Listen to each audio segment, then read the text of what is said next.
ഡൽഹി പോകുന്നവർക്ക് ഒരു best guide എന്നുള്ള നിലയിലും കാണുന്ന കാഴ്ചകൾ എന്തെല്ലാമാണെന്നുള്ള ഇൻഫോർമേഷൻ പറയുന്ന രീതിയിലും ഞാൻ Jama Masjid, Qutub Minar, Lotus Temple, India Gate, Red Fort, Rajghat, Akshardham, Indira Gandhi Memorial ഇതിൻ്റെ ഒരു ഡീറ്റെയിൽഡ് വീഡിയോ തന്നെ ഇട്ടിട്ടുണ്ട്.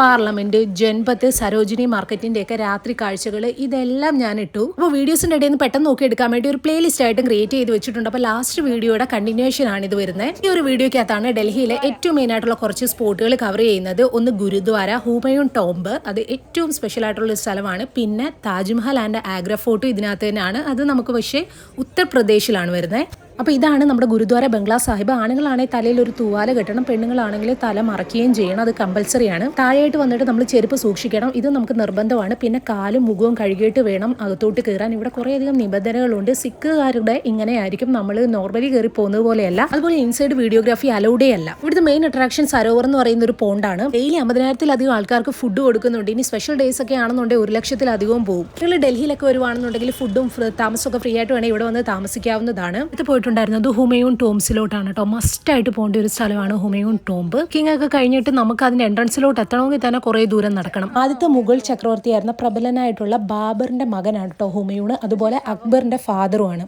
1947 ഇന്ത്യ പാർട്ടീഷൻ സമയത്ത് ഇതൊരു റെഫ്യൂജി ഷെൽട്ടറായിട്ട് യൂസ് ചെയ്തായിരുന്നു. അപ്പോൾ തന്നെ ഇത് ഒരുപാട് ഡാമേജസ് ഒക്കെ ഉണ്ടായിട്ടുണ്ട് എന്നാണ് അറിയാൻ കഴിഞ്ഞത്. അതൊക്കെയാണോ ഈ കാണുന്നതെന്ന് അറിയത്തില്ല. ഇതിൽ ഏറ്റവും അധികം ആൾക്കാർ വരുന്ന ഒരു സ്പോട്ടാണ് കേട്ടോ ഈ ഒരു ഇത്. അതുകൊണ്ട് ഒരു കാരണവശാലും ആരും പോകുന്നവർ മിസ് ചെയ്യുന്നതാണ്. അപ്പോൾ അതിൽ ഫുള്ള് ഇതിന്റെ ഹിസ്റ്ററിയും ഇവിടുത്തെ നമ്മൾ വായിക്കേണ്ട എല്ലാ കാര്യങ്ങളും അവിടെ തന്നെ എഴുതി വെച്ചിട്ടുണ്ട്. എങ്കിലും നമ്മളൊന്ന് ജസ്റ്റ് പഠിച്ചിട്ട് പോകുന്നത് നല്ലതായിരിക്കും. രാവിലെ സൺറൈസ് ഒരു 6 മണി തൊട്ടിട്ട് രാത്രി ഒരു 6 മണി വരെ ഉണ്ടാവും. ചില സമയത്ത് ഇത് കുറച്ചും കൂടെ നീട്ടിവെക്കും. പിന്നെ എൻട്രി ഫീസ് വെറും 40 rupees മാത്രമേ ഉള്ളൂ. ഇത് ഈ കാണുന്നതാണ് നമ്മൾ പറഞ്ഞ 4 കവാടങ്ങളിൽ ഒരു കവാടം. ഇതാണ് ഏറ്റവും മെയിൻ ആയിട്ടുള്ളത്. ഇതിന്റെ മുകളിൽ 2 റൂമും ഉണ്ടെന്നാണ് അറിയാൻ കഴിഞ്ഞത്. ഇതിന്റെ വാതിലൂടെ നോക്കുമ്പോൾ ടോംബ് കാണാം. നമ്മളുടെ താജ്മഹലിൽ കാണുന്ന അതേപോലെ തന്നെ ഉള്ള ഒരു എൻട്രി. പിന്നെ ഇവിടെ തന്നെ ഒരു എക്സിബിഷൻ വെച്ചിട്ടുണ്ട് കേട്ടോ. ഈ ഒരു ടോംബ്, ഈ ഒരു ഫുൾ വരുന്ന ഈ ഒരു ലേ ഔട്ട് ഫുള്ള് ഇവിടെ നമുക്ക് എക്സിബിഷൻ ചെയ്തിട്ടുണ്ട്. വരുന്നവരാരും ഇതിനകത്ത് കയറി എന്താണെന്നൊന്നും മനസ്സിലാക്കാൻ അധികം ശ്രമിക്കാറില്ല. കാരണം അതിനുവേണ്ടി തന്നെ നമുക്ക് ഒരു ഡേ ഫുള്ള് നമുക്ക് നല്ല രീതിയിൽ മനസ്സിലാക്കണമെങ്കിൽ വേണ്ടി വരും. കാണുന്നതാണ് ലേ ഔട്ട്. ഇവിടെ നിന്ന് ഈസ്റ്റിലോട്ട് ഒരു കിലോമീറ്റർ 2 കിലോമീറ്റർ അബൌട്ടായിട്ടാണ് നിസാമുദ്ദീൻ ഔലിയയുടെ ദർഗ വരുന്നത്. ഒരു സൂഫി വര്യനായിരുന്നു അദ്ദേഹം. സൂഫി മ്യൂസിക് ഒക്കെ തേഴ്സ്ഡേ നമ്മൾ നൈറ്റ് കോവാലീസിൽ പോയി കഴിഞ്ഞു കഴിഞ്ഞാൽ ഭയങ്കരമായിട്ട് അവിടെ ഭയങ്കര ഒരു ആഘോഷം പോലെയാണ്. പക്ഷേ എനിക്ക് പോകാൻ പറ്റിയില്ല, വേറെ കുറെ പ്ലാൻസ് ആയിരുന്നു. നെക്സ്റ്റ് ടൈം മസ്റ്റായിട്ട് പോകണം എന്ന് വിചാരിച്ചു. ഇനി ഇതാണ് ഹുമയൂൺ ടോംബ്. ഭയങ്കരമായിട്ട് സിമിലാരിറ്റി ഉണ്ട് താജ്മഹലുമായിട്ട്. ഇനി ഇവിടെ നിന്ന് നേരെ കുത്തനെ മുകളിലോട്ട് ചെല്ലുന്നതാണ് ഹുമയൂണിന്റെ ടോംബ് വരുന്നത്. ഒട്ടുമിക്ക ആൾക്കാരും വിചാരിക്കുന്ന ആദ്യത്തെ ശവകുടീരം താജ്മഹൽ ആണെന്നാണ്. അല്ല, താജ്മഹൽ പോലും ഇൻസ്പയർ ആയേക്കുന്നത് ഈ ഒരു ശവകുടീരത്തിൽ നിന്നാണ്. അതാണ് ഇതിന്റെ പ്രാധാന്യവും. രാജസ്ഥാനിലെ മക്രാനയിൽ നിന്നാണ് കേട്ടോ വൈറ്റ് മാർബിൾ കൊണ്ടുവന്നിരിക്കുന്നത്. ഈ സെന്ററിൽ കാണുന്നതാണ് ഹുമയൂണിന്റെ ടോംബ്. ഇത് നേരെ മുകളിലുള്ള താഴികക്കുടത്തിന് നേരെ സെന്ററിലാണ്.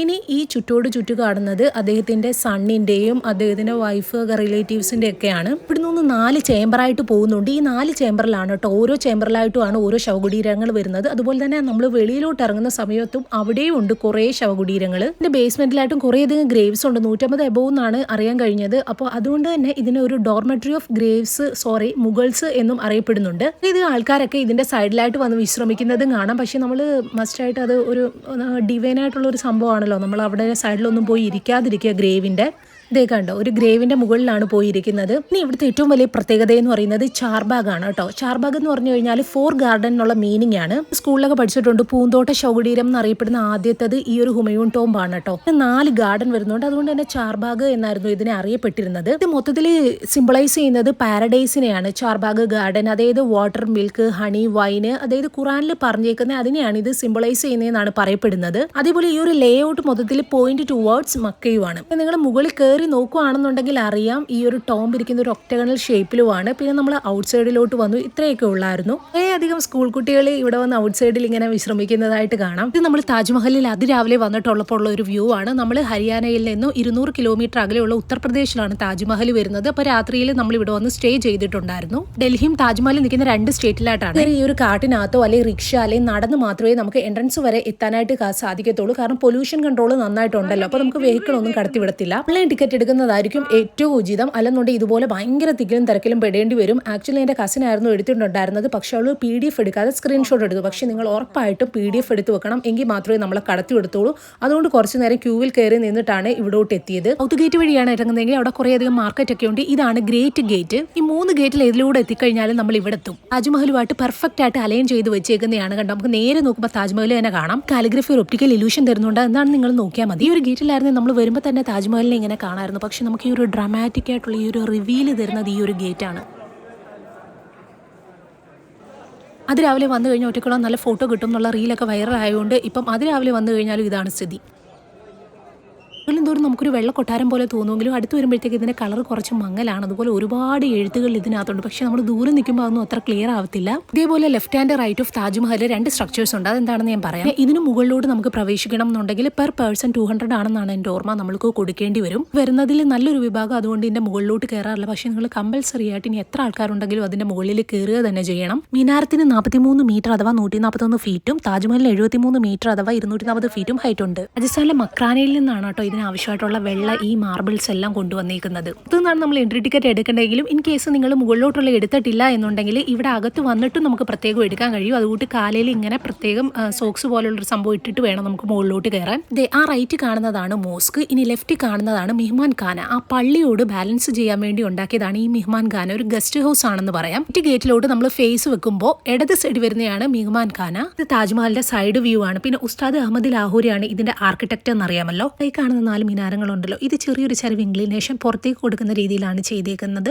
ഇൻ കേസ് ഇതെങ്ങാനും പൊളിഞ്ഞു വീണ് കഴിഞ്ഞാൽ താജ്മഹലിന്റെ മുകളിലേക്ക് വീഴരുത്. താജ്മഹലിന്റെ 4 കോർണറിലുമായിട്ടാണ് ഈ മിനാരം കൊടുത്തിരിക്കുന്നത്. ഇത്രയും വീതി ഉണ്ടായിട്ട് ഏതെങ്കിലും 2 സൈഡിൽ പോയെങ്കിൽ മാത്രമേ ഈ 4 മിനാരം കാണാൻ പറ്റൂ. 5 അടി അഥവാ 160 സെന്റിമീറ്റർ ഹൈറ്റ് ഉള്ള ഒരു ആളുടെ പൊക്കം കണക്കാക്കുകയാണെന്നുണ്ടെങ്കിൽ 28 ആൾ നിന്നെങ്കിലേ ഈ ഹൈറ്റ് കറക്റ്റ് ആവത്തുള്ളൂ. മുംതാസിനൊപ്പം തന്നെ ഷാജഹാനെ ഇതിനകത്ത് അടക്കിയേക്കുന്നു എന്നറിയാലോ. അപ്പോൾ നമ്മൾ കയറുന്നതിന് മുമ്പായിട്ട് ഇങ്ങനെ മാർബിളിൽ തന്നെ ചെയ്ത കുറേ ഫ്ലോറൽ പാറ്റേൺസ് നമുക്ക് കാണാം. ഇതിന് തൊട്ട് മുകളിലായിട്ട് കാണപ്പെടുന്ന ചുമപ്പും പച്ചയും കളറിലെ ഫ്ലോറൽ പാറ്റേണിനകത്താണ് രത്നങ്ങളും ഒക്കെ വരുന്നത്. തിയേറ്റർ ഡ്യൂറ എന്താണെന്ന് നിങ്ങൾ നോക്കിയാൽ മതി. സെമി പ്രഷ്യസ് സ്റ്റോൺ ആണ്. വില കൂടിയതെല്ലാം ബ്രിട്ടീഷുകാർ കൊണ്ടുപോയതായിട്ട് അറിയാമല്ലോ. റെഡും ഗ്രീനും പല കളറിൽ വരുന്ന ഫ്ലോറൽ പാറ്റേൺ അകത്തും പുറത്തും എല്ലായിടത്തും നിങ്ങൾക്ക് കാണാം. അതുപോലെ ഈ ലിപികൾ കണ്ടോ, മുകളിലോട്ട് പോകുന്തോറും ഇതിന് വലിപ്പം കൂടി വരുന്നുണ്ട്. പക്ഷെ നമുക്ക് നോക്കുമ്പോൾ ഒരേപോലെ തന്നെ തരും. അതാണ് ഒരു ഒപ്റ്റിക്കൽ ഇലൂഷൻ ആണ് നമുക്ക് തരുന്നത്. അകത്ത് ഫോട്ടോഗ്രാഫി അലൗഡ് അല്ല. അവിടെയാണ് ഷാജഹാനെയും മുംതാസിനെയും അടക്കിയേക്കുന്നത്. മൊത്തത്തിൽ 42 ഏക്കറിലാണ് വരുന്നത്. ഇത് യമുന നദീ തീരത്താണെന്ന് അറിയാലോ. ഇതിന്റെ ആ ഒരു ഗതിയെ പോലും മാറ്റിവിട്ടിട്ടാണ് ഇത് ഉണ്ടാക്കിയെന്നാണ് പറയപ്പെടുന്നത്. 1978 ഒരു ഭയങ്കര വെള്ളപ്പൊക്കം ഉണ്ടായിരുന്നു. ആ സമയത്ത് ഇതിന്റെ level top of the platform വരെ വന്നിട്ട് പോലും താജ്മഹലിന് ഒരു കുലുക്കവും സംഭവിച്ചിട്ടില്ല. 22 വർഷം എടുത്തിട്ടോ ഈ ഒരു ടോം ഇങ്ങനെ പണിത് വരാൻ വേണ്ടിയിട്ട്. അപ്പോൾ ഏറ്റവും അധികം ഫോട്ടോഗ്രാഫ് എടുക്കപ്പെട്ടിട്ടുള്ള നിർമ്മിതികളിൽ ഒന്നുകൂടിയാണ് നമ്മുടെ ഈ താജ്മഹൽ. ഈ കാണുന്ന പോലെ 43 അപൂർവ രത്നം അക്രോസ് ദ വേൾഡ് പലയിടത്തു നിന്നും കൊണ്ടുവന്നിട്ടാണ് ഇതിങ്ങനെ പണിഞ്ഞേക്കുന്നത്.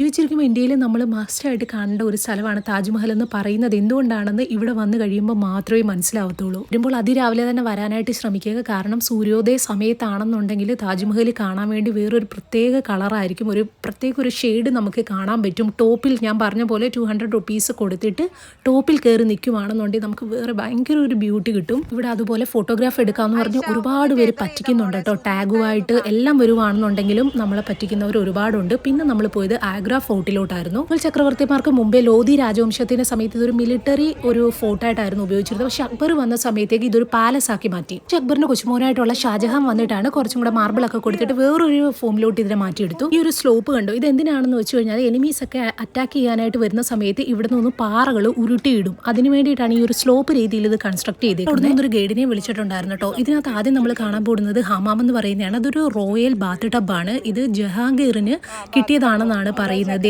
ആ കാണുന്നതാണ് കേട്ടോ ആ ബാത്ത് ടബ്. സിംഗിൾ പീസ് മാർബിളിൽ കാർവ് ചെയ്തേക്കുന്ന ഒരു ബാത്ത് ടബാണ് അത് വരുന്നത്. മുഗൾ രാജാക്കന്മാർ വരുന്ന സമയത്ത് ഇവിടെ നിന്നുമാണ് അനൗൺസ്മെന്റ് കൊടുത്തിരുന്നത്. ഒരു ഗൈഡ് വരുവാണെന്നുണ്ടെങ്കിൽ അവർ പെട്ടെന്ന് പറഞ്ഞു പോകും. പക്ഷെ നമുക്കൊരു ഫുൾ ഡേ ഗൈഡിനെ വെക്കുകയാണെന്നുണ്ടെങ്കിൽ നമുക്ക് കുറച്ചും കൂടെ ടൈം സ്പെൻഡ് ചെയ്യാൻ പറ്റും. അല്ലെന്നുണ്ടെങ്കിൽ നമുക്ക് ഇതിനെപ്പറ്റി ഒരു ഡീറ്റെയിൽ ആയിട്ട് അറിഞ്ഞിരിക്കണം. നമ്മൾ ഈ കാണുന്നത് ജഹാംഗീർ പാലസ് ആണ്. ഇവിടെ ഈ കാണുന്ന ഒരു സെൻട്രൽ ഹാളിൽ നിന്നിട്ടാണ് കുറേയധികം സ്ത്രീകൾ വന്നിട്ട് നന്നായിട്ട് ഇങ്ങനെ ഡാൻസ് ചെയ്യും. അപ്പോൾ ആ മുകളിൽ കാണുന്ന ചെറിയ ജനാലകൾ കണ്ടോ, അവിടെ നിന്നുമാണ് റോയൽ വുമണ് ഇങ്ങനെ താഴോട്ട് നിന്ന് കാണുന്നത്. പിന്നെ ഏറ്റവും ടോപ്പിലായിട്ട് നിങ്ങൾക്ക് ചെറിയ ഒരു 3-4 സ്ട്രക്ചേഴ്സ് കാണാം മുകളിലേക്ക്. അവിടെയാണ് രാജാക്കന്മാർ ഇരുന്നിട്ട് കാണുന്നത്. മുഗൾ രാജവംശത്തിൽ ഏറ്റവും അധികം പേര് കേട്ടിട്ടുള്ള ബാബറിൻ്റെ മകനാണ് ഹുമയൂൺ. ഹുമയൂണിൻ്റെ മകൻ അക്ബർ, ദെൻ ജഹാംഗീർ, ഷാജഹാൻ, ദെൻ ഔറംഗസീബ്.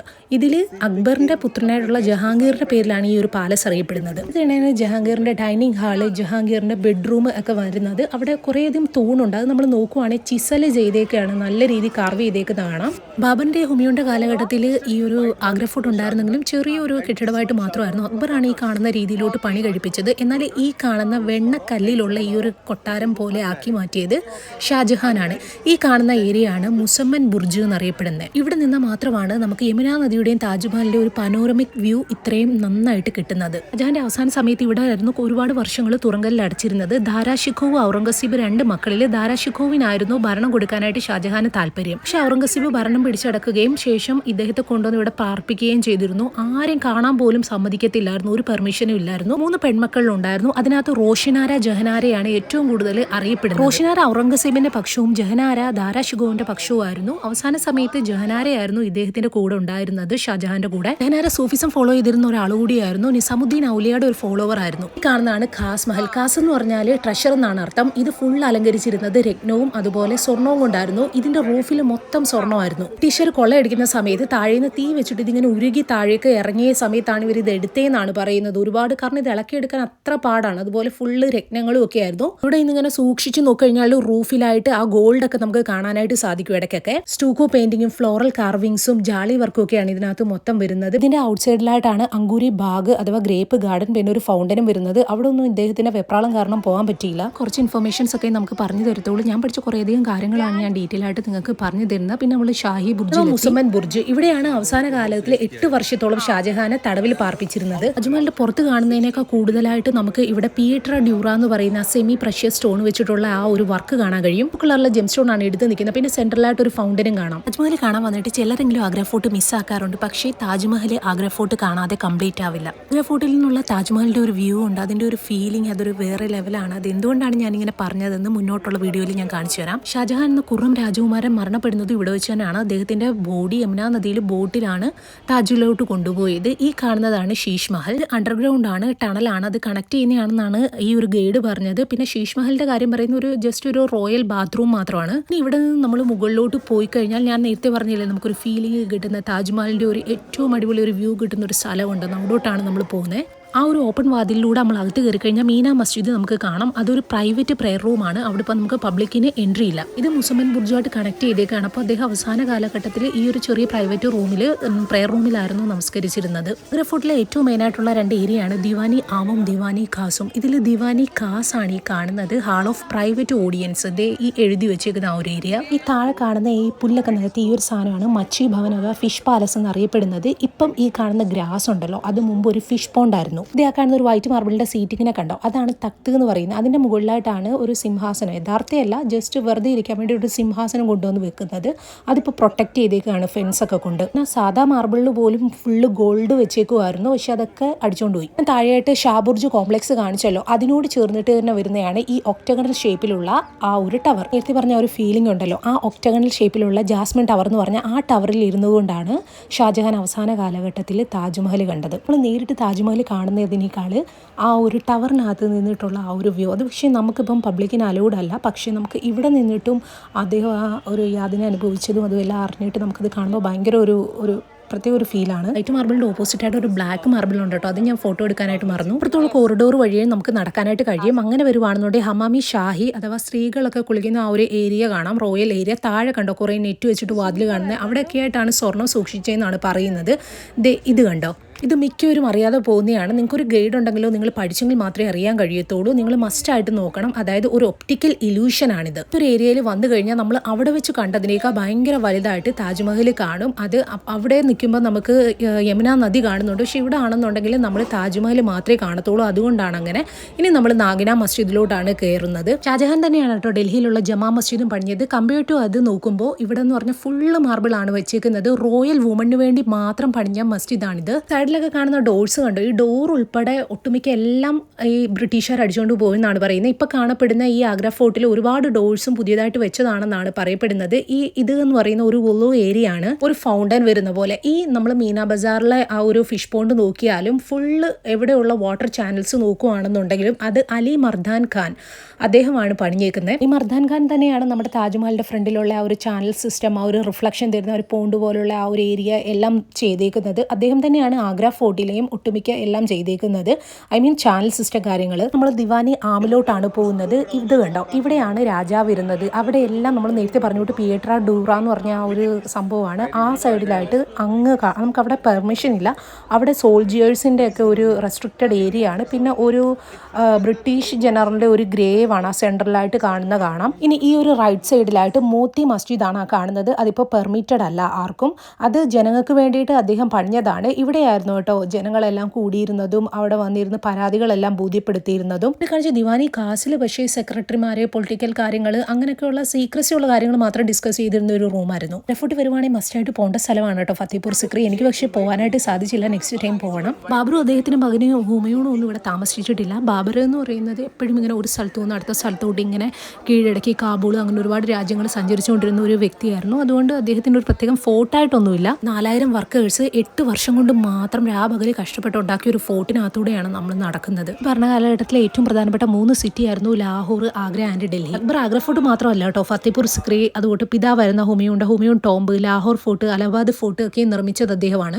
നമ്മൾ എക്സ്പ്രസ് ഹൈവേ വഴിയിട്ട് ഡൽഹിയിലേക്ക് പോവുകയാണ്. നമ്മൾ വന്ന വഴിയാണെന്നുണ്ടെങ്കിൽ നമുക്ക് മധുര സന്ദർശനമൊക്കെ നടത്താവുന്നതാണ്. ഷാജഹാന്റെ കാലഘട്ടത്തിലാണ് ആഗ്രയിൽ നിന്ന് ഡൽഹിയിലോട്ട് ക്യാപിറ്റൽ മാറ്റിയത്. കുറേ നാള് ആഗ്ര ഫോർട്ടിലും പിന്നെ റെഡ് ഫോർട്ട് അദ്ദേഹം, അതായത് ലാൽ കില പണിഞ്ഞിട്ട് അവിടെ ഇരുന്നിട്ടുണ്ട്. അക്ബർ പണിഞ്ഞ കാര്യം പറഞ്ഞുകൊണ്ട് തന്നെ ഷാജഹാന് താജ്മഹൽ, റെഡ് ഫോർട്ട്, ജമാ മസ്ജിദ്, ആഗ്ര ഫോർട്ടിനെ മാർബിളിന്റെ പുതിയൊരു സൃഷ്ടിയിലോട്ട് മാറ്റിയത്, ഷാജഹാനാബാദ് എന്ന് പറഞ്ഞ ഒരു പുതിയ ഒരു സിറ്റി തന്നെ സൃഷ്ടിച്ചതും എല്ലാം ഈ ഒരു ഷാജഹാനാണ്. ഒരു താജ്മഹൽ നിർമ്മിക്കാതിരിക്കാൻ വേണ്ടി അന്ന് പണിഞ്ഞ ആൾക്കാരുടെ എല്ലാം കൈ വെട്ടിക്കളഞ്ഞു എന്നുള്ള ഒരു മിത്തൊക്കെ നമ്മൾ കേട്ടിട്ടുണ്ട്. പക്ഷെ അതൊന്നും സത്യമല്ല. ഷാജഹാനാബാദ് എന്ന് പറഞ്ഞ ഒരു സിറ്റി തന്നെ ആ ആൾക്കാർക്ക് വേണ്ടി താമസിക്കാനായിട്ട് അദ്ദേഹം പണിഞ്ഞിട്ടുണ്ട്. നമ്മൾ പോകുമ്പോൾ ഡൽഹിയിൽ പോകുന്ന സമയത്ത് അവിടെയൊക്കെ കാണാൻ പറ്റും. ഈ ആഗ്ര അല്ലാതെ ഈ ലാഹോറിന്റെ പ്രത്യേകത, അക്ബർ അവിടെയായിരുന്നു അഡ്മിനിസ്ട്രേഷൻ ഒക്കെ നടത്തിയിരുന്നത്. ആഗ്ര ഫോർട്ട് മൊത്തത്തിൽ 94 ഏക്കർ ആണെന്നുണ്ടെങ്കിൽ 107 ഏക്കർ വരുന്ന ഒരു സ്ഥലമാണ് അംബേദ്കർ മെമ്മോറിയൽ പാർക്ക്. സമയമില്ലാത്തതുകൊണ്ട് കയറിയില്ല. ഡൽഹിയിൽ ഈ വരുന്ന വഴിയിലൊക്കെ എന്ന് പറഞ്ഞാൽ ഇഷ്ടം പോലെ ഉണ്ട് കേട്ടോ. നമ്മുടെ നാട്ടിലെ കൂട്ടത്തിനല്ല, എവിടെ കയറണം എന്നറിയത്തില്ല, അത്രമാത്രം മോണുമെന്റ്സും കാര്യങ്ങളും എല്ലാം ഉണ്ട്. അംബേദ്കറിനെ കൂടാതെ ഒരുപാട് ആൾക്കാരുടെ ബ്രോൺസ് സ്റ്റാച്ചു ഇവിടെ ഉണ്ട്. അതുകൂടാതെ 60 സ്റ്റോൺ എലിഫന്റ് സ്റ്റാച്ചു ഇതിന്റെ 2 സൈഡിലായിട്ടും വെച്ചിട്ടുണ്ട്.